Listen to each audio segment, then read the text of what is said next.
संगत जी वाहेगुरु जी का खालसा वाहेगुरु जी की फतेह। अकाल चैनल दिल्ली वालों आप जी का दास गुरप्रीत सिंह कोई आप जी के अगे हाजिर हैगा ते अज दे प्रोग्राम दे विच अज असी फिर तुहाडे अगे आए हैगे आ ते दिल्ली तो असी संगतां दे नाल अज जुड़ांगे। पंजाब दे विच बीते दिनों तुसी देखिया है कि किस तरह के अकाल चैनल ने भी तुहानूं हर उस अपडेट दे नाल जोड़िया कि जिहदे विच सब तो पहले क्योंकि पिछले कई वरियां तो जो है कई सालों तो और पिछले कई ज़्यादातर महीनों तो ज़्यादा ही ये कुछ केस देखने को आ रहे हैं कि गुरु ग्रंथ साहिब जी की बेअदबी हो रही है। पर कल्ले ही सिर्फ गुरु ग्रंथ साहिब जी नहीं, पंजाब दे विच हुण मलेरकोटला दे विच भी हालांकि पिछले ही जो दिनों दे विच जो कुरान शरीफ की भी बेअदबी हुई है उसके जो तार जो विश्व हिंदू परिषद के नाल भी जुड़ते हैं, कुछ वो जो कसूरवार सामने आते हैं, फड़े जाते हैं।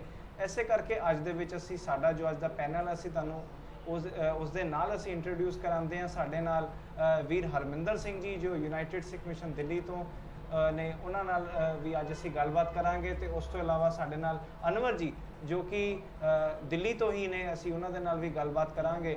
ते रमजान के दिनों के भी उन्होंने साढ़े वास्ते समा कढ़िया है गल्लां करन वास्ते, क्योंकि वो पंथ दर्दी वो भी ने अपने अपने पंथ दर्दी सारे ने ते हर किसी नूं किसी भी धर्म के ग्रंथ के नाल जे कोई बेअदबी होंदी है किसी नूं भी वो ठीक नहीं लगता। हर उस बंदे दे मन दे विच रोष हुंदा है क्यों यह घटनावां वध रहीआं ने। असी सब तो पहले जो शुरुआत ही असी जो अनवर जी करांगे ते अनवर जी दे नाल असी सब तो पहले गल करांगे। अनवर जी रमजान मुबारक सबसे पहले हम आपको देते हैं क्योंकि बिल्कुल जो आज जो चल रहे हैं आजकल रोजे चल रहे हैं हम जानते हैं, तो काफ़ी जो आपके लिए जो अच्छे दिन हैं। तो पर फिर भी आज पर फिर भी अगर रमज़ान के दिनों के अंदर भी अगर ऐसी वारदातें होती हैं, मलेरकोटला के अंदर आपको ज़रूर पता होगा कि पिछले दिनों जो एक बेअदबी कुरान शरीफ की हुई है। सबसे पहले हम यही बात करेंगे कि एक मुसलमान के लिए कुरान शरीफ का उसके जीवन में क्या महत्व है।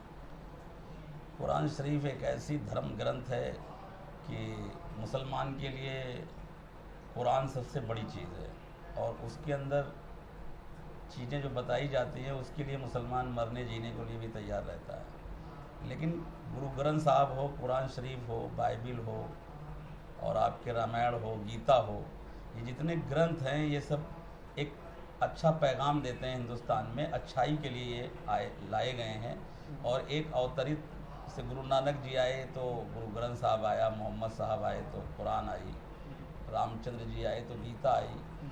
तो ये मैं इसको इस तरीके से समझता हूँ कि एक पॉलिटिक्स है। जब से ये साल के अंदर जब से आम आदमी पार्टी का इंटरफेरेंस हुआ पंजाब के अंदर, तो सरकार को ऐसा लगता है कि वो कोalition गवर्नमेंट है उनकी, क्योंकि प्रशासन की कमजोरी है।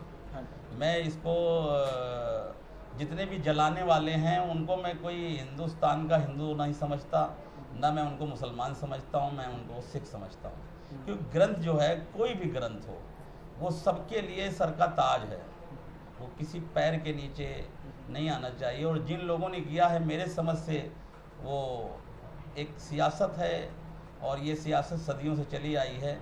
लेकिन कोई गुरु ग्रंथ साहब जला के अगर ये चाहे कि मैं गुरु नानक की मोहब्बत को कम कर दूंगा तो ऐसा नहीं हो सकता। कुरान का ग्रंथ जला करके अगर कोई कहे कि मुसलमान इससे नाराज़ होगा, बस ये सियासत है लड़ाने की और ये सदियों से चली आई और इसकी मैं भर्त्सना करता हूँ और प्रशासन की कमजोरी समझता हूँ कि प्रशासन उन लोगों को सख्त से सख्त अब तक सज़ा नहीं हुआ, क्योंकि सैकड़ों साल से ये काम हो रहा है। जब से हिंदुस्तान आज़ाद हुआ, अंग्रेज़ों के टाइम में भी ये हुआ कि लड़ाओ इनको, राज करो, लेकिन कभी भी कोई सही फैसला नहीं लेता प्रशासन कि ये काम करने वाले को उस आँख से न देखा जाए कि यह पार्टी का आदमी है या किसी विशेष दल का आदमी है, बल्कि इंसाफ होना चाहिए। चाहे वो कोई आज सरदार हो, चाहे कोई मुसलमान हो, जिसमें साजिश में जितने लोग मुलविस हैं, मुलविस का मतलब शामिल है, मैं उसका माना बताता हूँ, तो उनके लिए एक प्रशासन सख्त संदेश दे कि इस देश में सब कुछ चलेगा लेकिन ग्रंथों की बेअदबी या उनकी बेइज्जती नहीं चलेगी। अनवर जी के मुताबिक एक मुसलमान की जिंदगी के कुरान का उन्ना ही महत्व है जिन्ना एक सिख के जिंदगी के गुरु ग्रंथ साहिब जी का महत्व है, जिन्ना एक शायद एक हिंदू के वास्ते गीता का रामायण का महत्व है और जिन्ना एक ईसाई के वास्ते एक बाइबल का महत्व है। यानी कि हर धर्म का एक अपना एक ग्रंथ है वो वास्ते वो ਕਾਫੀ ਉਹਨਾਂ ਦੀ ਇੱਕ ਇੰਪੋਰਟੈਂਸ ਉਹਨਾਂ ਦੇ ਜੀਵਨ ਦੇ ਵਿੱਚ ਰਹਿੰਦੀ ਹੈਗੀ ਹੈ। ਬੜਾ ਹੀ ਇੱਕ ਕਿਰਦਾਰ ਉਹਨਾਂ ਦਾ ਰਹਿੰਦਾ ਹੈਗਾ। ਇਸੇ ਬਾਰੇ ਉਹਨਾਂ ਨੇ, ਅਨਵਰ ਜੀ ਨੇ ਸਾਨੂੰ ਦੱਸਿਆ ਕਿ ਕਿਸੇ ਵੀ ਤਰੀਕੇ, ਕਿਸੇ ਵੀ ਧਰਮ ਗ੍ਰੰਥ ਦੀ ਜੋ ਹੈਗਾ ਉਹਦੇ ਨਾਲ ਇਸ ਤਰੀਕੇ ਦੀ ਘਟਨਾਵਾਂ ਕਰਨਾ ਜੋ ਆਪ ਜੋ ਹੈਗੀ ਹੈ ਬੜੇ ਇੱਕ ਮੰਦਭਾਗੀਆਂ ਘਟਨਾਵਾਂ ਨੇ। ਤੇ पर फिर भी आप गल करते हैं अनवर जी, पिछले ही कई दिनों में ये पाक कुरान शरीफ की जो बेअदबी हुई है, क्या आपने मलेरकोटला से पहले कोई आपकी नज़र में ऐसा कोई केस आया पंजाब में या पंजाब से बाहर जहां कुरान शरीफ की बेअदबी हुई हो? कुरान शरीफ की बेअदबी जब 26/11 का प्रोग्राम हुआ तो उनके लोगों के कुछ नहीं, 26/11 जो अमेरिका में हुआ, तो अमेरिका के अंदर कुछ कुरान शरीफ के नुस्खे मतलब वर्क पेज जलाए गए, फेंके गए। तो वहाँ के प्रशासन ने बिल्कुल 24 घंटे के अंदर इमीडिएटली नोटिस लेते हुए ये कहा कि हम किसी धर्म के खिलाफ नहीं हैं, बल्कि हम उनके खिलाफ हैं जो धार्मिक उन्माद फैलाते हैं। तो धार्मिक उन्माद फैलाने वाला सिख भी हो सकता है, मुसलमान भी हो सकता है, ईसाई भी हो सकता है, लेकिन वो न सिख हो सकता है, न मुसलमान हो सकता है, न ईसाई हो सकता है, बल्कि वो एक धरती पर इंसान भी नहीं हो सकता। क्योंकि गुरु ग्रंथ साहब में मैं एक शेर पढ़ना चाहता हूँ गुरु ग्रंथ साहब के बारे में। गुरु ग्रंथ साहब में जो लिखा हुआ है वो भी कुरान है, उसे आप सर पे लगाइए। हमने भी गुरु ग्रंथ साहब पढ़ा हुआ है, उसमें बाबा फरीद की बाणी है, कृष्ण की बाणी है। जो इन्होंने जलाया है वो किसी सिख के दिल पे ठोस पहुँचती है। किसी अगर आपकी मेरी मुखालफत है तो आप मुझसे सामने आके बात करो, आप मुझसे सामने लड़ो, बल्कि मेरा जो सर का ताज है, मेरी जो जिससे अकीदत है, उस किताब को जलाने से मेरे दिल पे ठोस पहुंचती है। ये सरदारों के दिल पे ठेस पहुंचाने की एक साजिश है, और ये जो लोग साजिश पहुंचाते हैं इसमें पॉलिटिक्स बाजी होती है।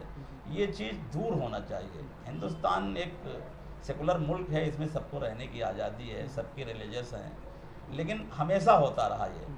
जब हुकूमत के नशे में लोग आ जाते हैं और ये सोचते हैं कि ये हमारी जागीर हो गई है, भाई इलेक्शन और हुकूमत से इसका कोई लेना देना नहीं है।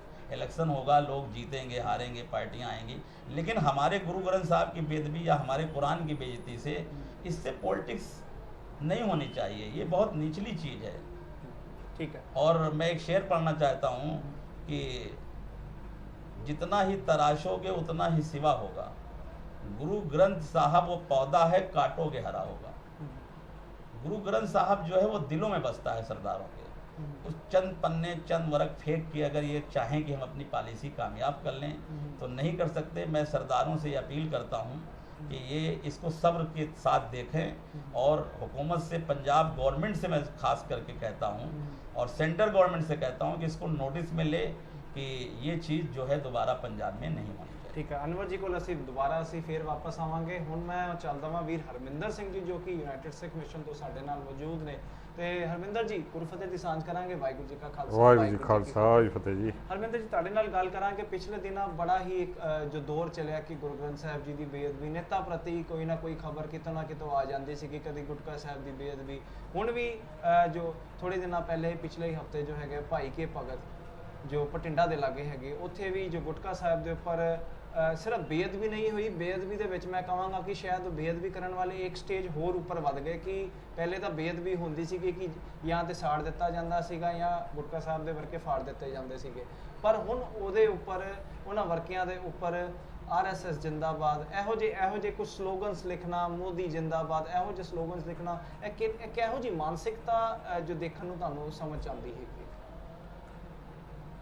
ਅੱਜ ਜੋ ਕੁਝ ਵੀ ਪੰਜਾਬ ਦੇ ਵਿੱਚ ਵਾਪਰ ਰਿਹਾ ਉਹ ਸਿੱਧੇ ਤੌਰ ਦੇ ਉੱਤੇ ਭਾਰਤ ਸਰਕਾਰ ਤੇ ਪੰਜਾਬ ਸਰਕਾਰ ਇਹਨਾਂ ਦੋਨਾਂ ਦਾ ਇੱਕ ਮਿਲਿਆ ਜੁਲਿਆ ਜਿਹੜਾ ਇਹਨਾਂ ਦਾ ਪ੍ਰੋਗਰਾਮ ਹੈ ਉਹ ਉੱਥੇ ਹੋ ਰਿਹਾ ਹੈ ਆਪਣੀ ਕੁਰਸੀ ਬਚਾਉਣ ਵਾਸਤੇ ਔਰ ਆਪਣੀ ਸੱਤਾ ਦੇ ਵਿੱਚ ਰਹਿਣ ਵਾਸਤੇ। ਇਹ ਇੰਨੇ ਹੇਠਲੇ ਪੱਧਰ ਤੇ ਗਿਰ ਗਏ ਹੈਗੇ ਜਿਹਦੇ ਵਿੱਚ ਇਹਨਾਂ ਨੂੰ ਰੱਬ ਦਾ बिल्कुल भै ते खौफ इन्हां दा बिल्कुल ख़त्म हो गया है। और जो ये हरकतां करते पे हैं पंजाब दा आवाम, भावें वो सिख है, भावें मुसलमान है, भावें हिंदू है, किसी भी वो फिरके दा है, ਉਹਦੇ ਹਿਰਦੇ ਵਿਲੁੰਦਰੇ ਗਏ हैं क्योंकि ਜਿਹੜਾ ਇਨਸਾਨੀਅਤ ਕਦਰ ਕੀਮਤਾਂ ਦੇ ਉੱਤੇ ਜੋ ਵਿਸ਼ਵਾਸ ਰੱਖਦਾ ਹੈ ਉਹ ਹਰ ਅਕੀਦੇ ਦਾ ਸਤਿਕਾਰ ਕਰਦਾ ਹੈ, ਹਰ ਧਰਮ ਦਾ ਸਤਿਕਾਰ ਕਰਦਾ ਹੈ। ਤੇ ਆ ਜੋ ਇਹਨਾਂ ਨੇ ਕੀਤਾ ਹੈ ਇਹ ਭਾਰਤ ਸਰਕਾਰ ਭਾਵੇਂ ਇਹਦੇ ਵਿੱਚ ਅੱਜ ਬੀਜੇਪੀ ਹੈ, ਪਹਿਲੇ ਕਾਂਗਰਸ ਸੀਗੀ।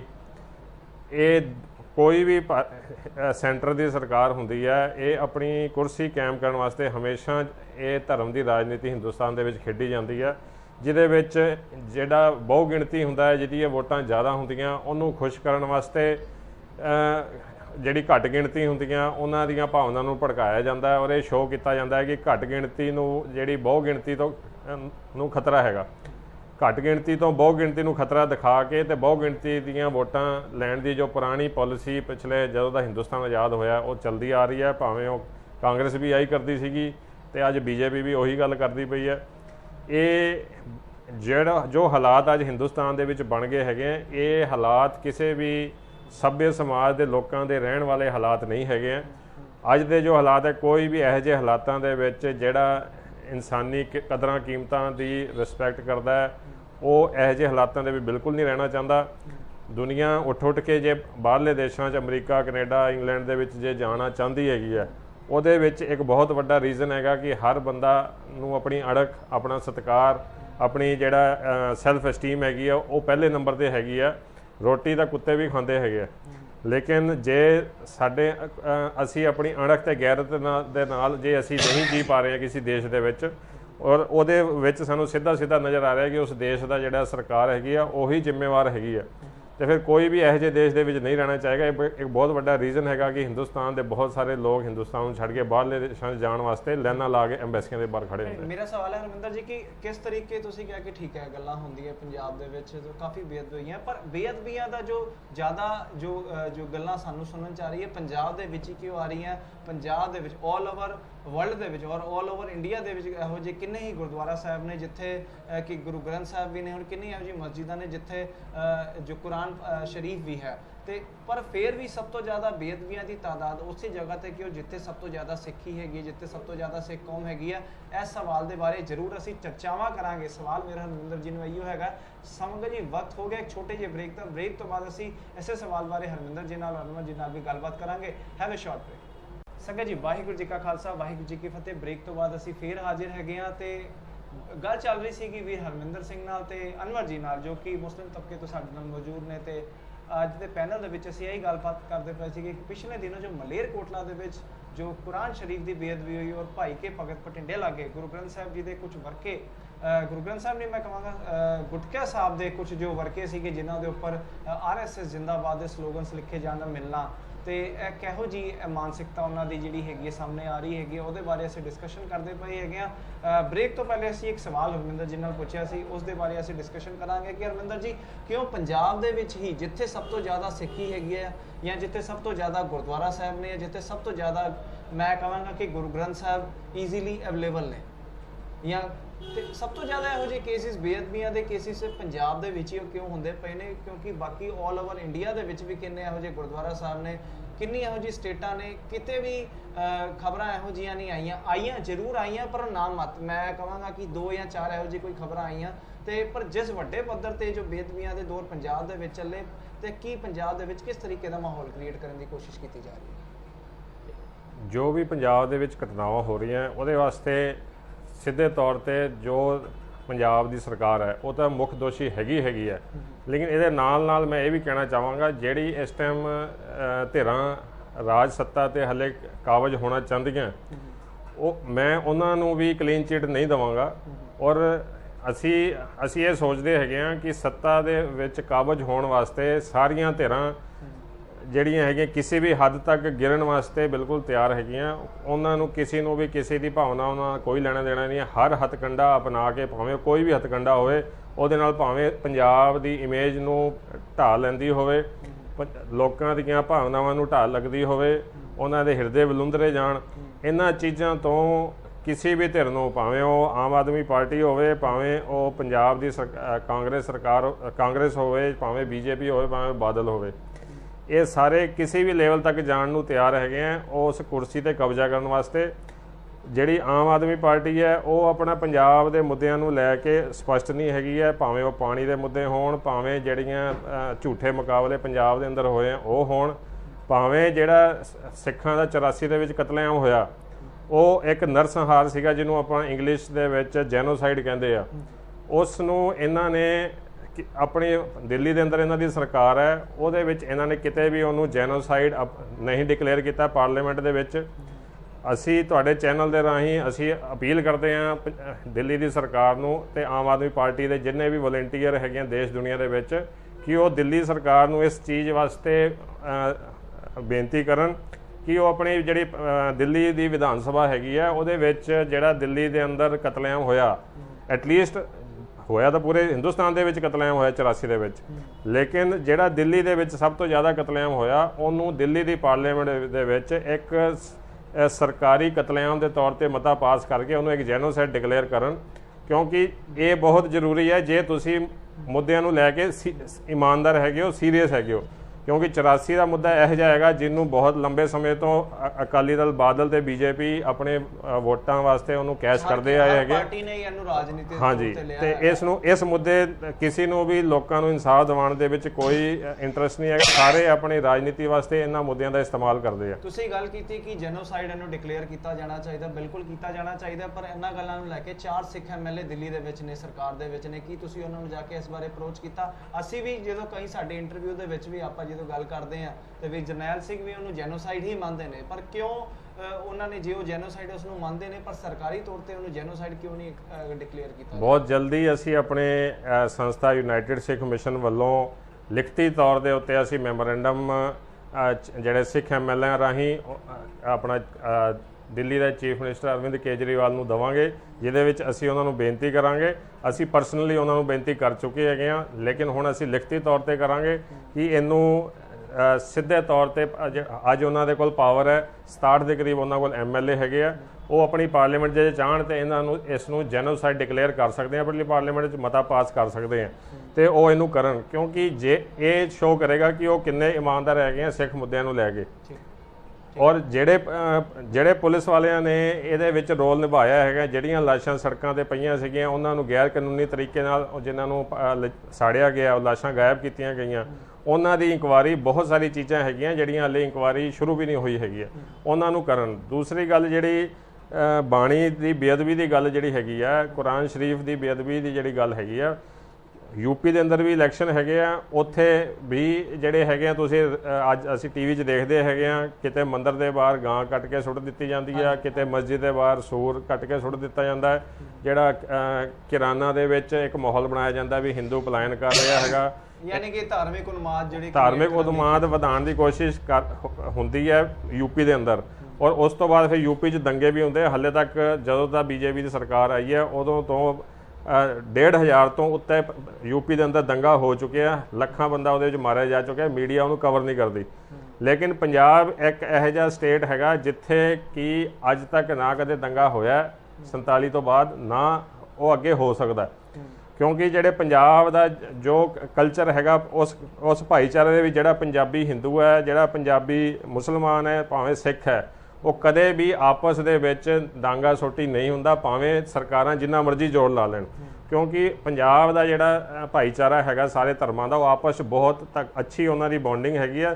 ਸਰਕਾਰਾਂ ਪੂਰੀ ਕੋਸ਼ਿਸ਼ ਕਰਦੀਆਂ ਉਸ ਬੌਂਡਿੰਗ ਨੂੰ ਤੋੜਨ ਵਾਸਤੇ, ਲੇਕਿਨ ਅੱਜ ਤੱਕ ਉਹ ਕਾਮਯਾਬ ਨਹੀਂ ਹੋ ਪਾਈਆਂ। ਕਦੇ ਵੀ ਪੰਜਾਬ ਦੇ ਅੰਦਰ ਦੰਗਾ ਨਹੀਂ ਹੋਇਆ, ਔਰ ਮਹਾਰਾਜ ਕਿਰਪਾ ਕਰਨ ਇਹ ਦੰਗਾ ਕਦੇ ਵੀ ਨਾ ਹੋਵੇ, ਕਿਉਂਕਿ ਪੰਜਾਬ ਦੇ ਲੋਕਾਂ ਦਾ ਆਪਸ ਭਾਈਚਾਰਾ ਬਹੁਤ ਸੋਲਿਡ ਹੈਗਾ ਔਰ ਉਹਨੂੰ ਕੋਈ ਸਰਕਾਰ ਨਾ ਤੋੜ ਪਾਈ है ना आगे तोड़ पाएगी। ठीक है जी, अनवर जी को असी वापस आते हैं। अनवर जी, आपसे सवाल है, आपने इस बात को मानते हैं क्योंकि यूपी के अंदर भी अभी जैसे हरमिंदर जी ने कहा कि यूपी के अंदर भी ऐसे इलेक्शन का क्योंकि समा पंजाब में भी है, यूपी में भी है, यूपी में भी इसी तरीके से धार्मिक उन्माद जो क्रिएट करने की कोशिश की जाती थी कि जो कि कहीं सूअर काट के रख देना तो कहीं गायें काट के रख देना, तो क्या आपको लगता है कि अब जैसे पंजाब, अब जैसे एक मुसलमान के लिए अगर आगे सूअर काट के रख लेना और गाय के हिंदू के आगे गाय काट के रख देना, तो क्या सिखों के आगे, क्योंकि सिखों का यही है कि गुरु ग्रंथ साहब से वो सबसे ज़्यादा प्यार करते हैं, तो उनकी बेअदबी करना इस तरीके से, मतलब जो हर धर्म की एक कमजोरी को टारगेट किया जा रहा है, इसके बारे में क्या कहें?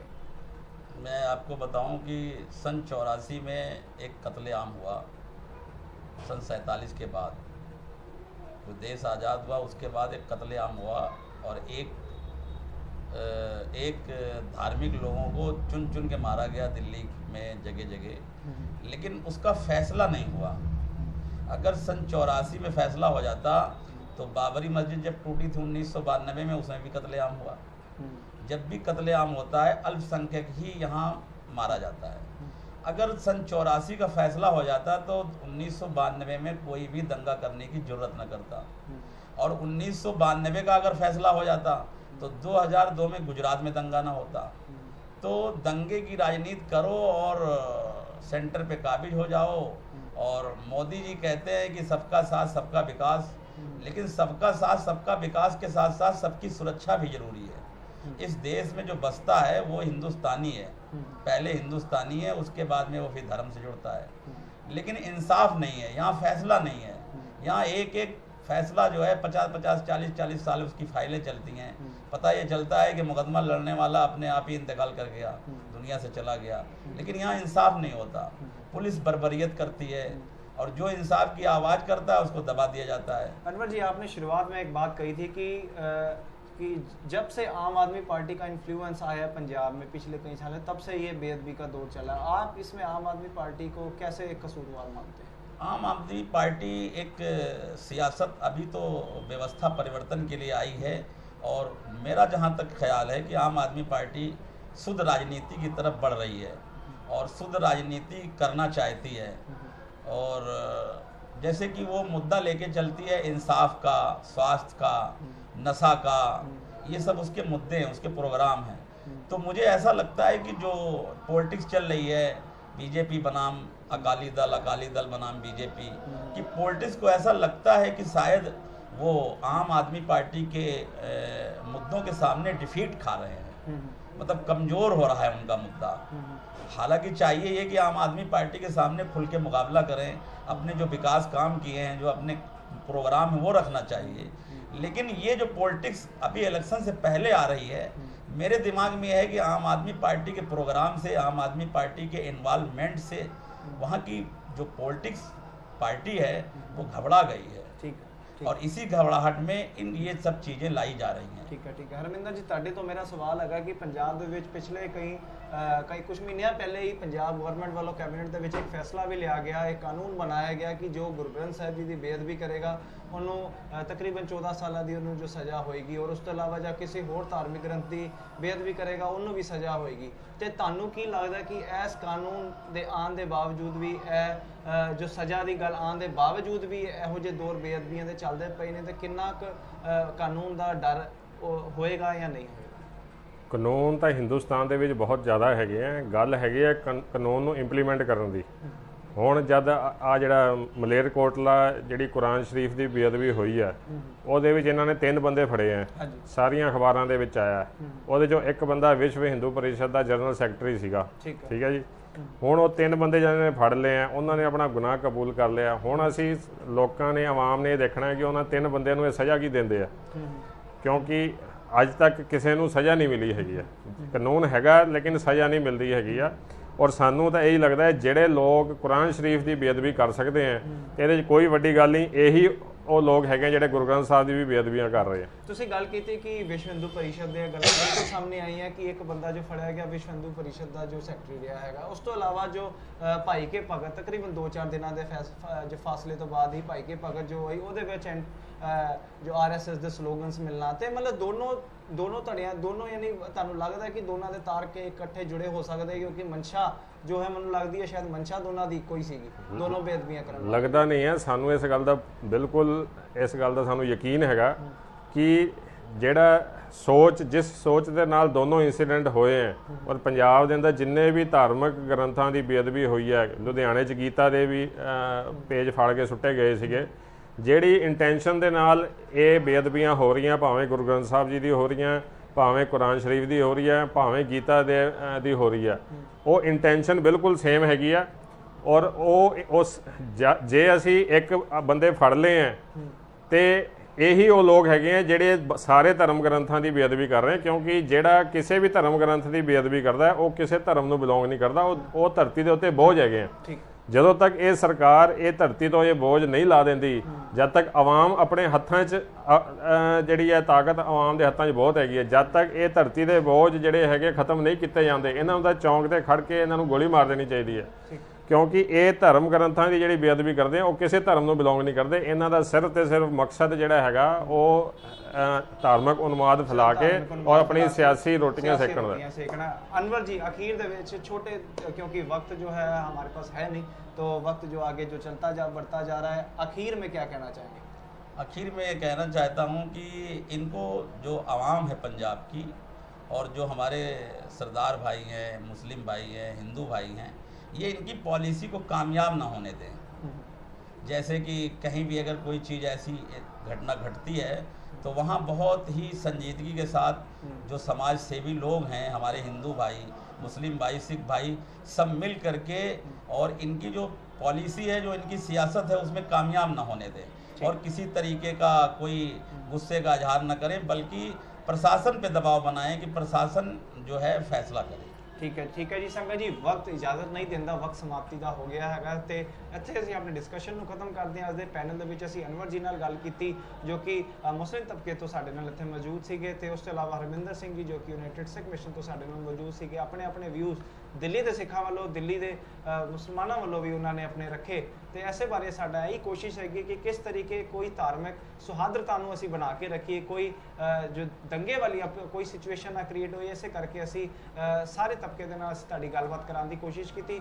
ਹੋਰ ਨਵੇਂ ਪ੍ਰੋਗਰਾਮਾਂ ਦੇ ਵਿੱਚ ਵੀ ਅਸੀਂ ਤੁਹਾਨੂੰ ਨਵੇਂ ਅਪਡੇਟਸ ਦੇ ਨਾਲ ਤੁਹਾਨੂੰ ਜੋੜਦੇ ਰਵਾਂਗੇ।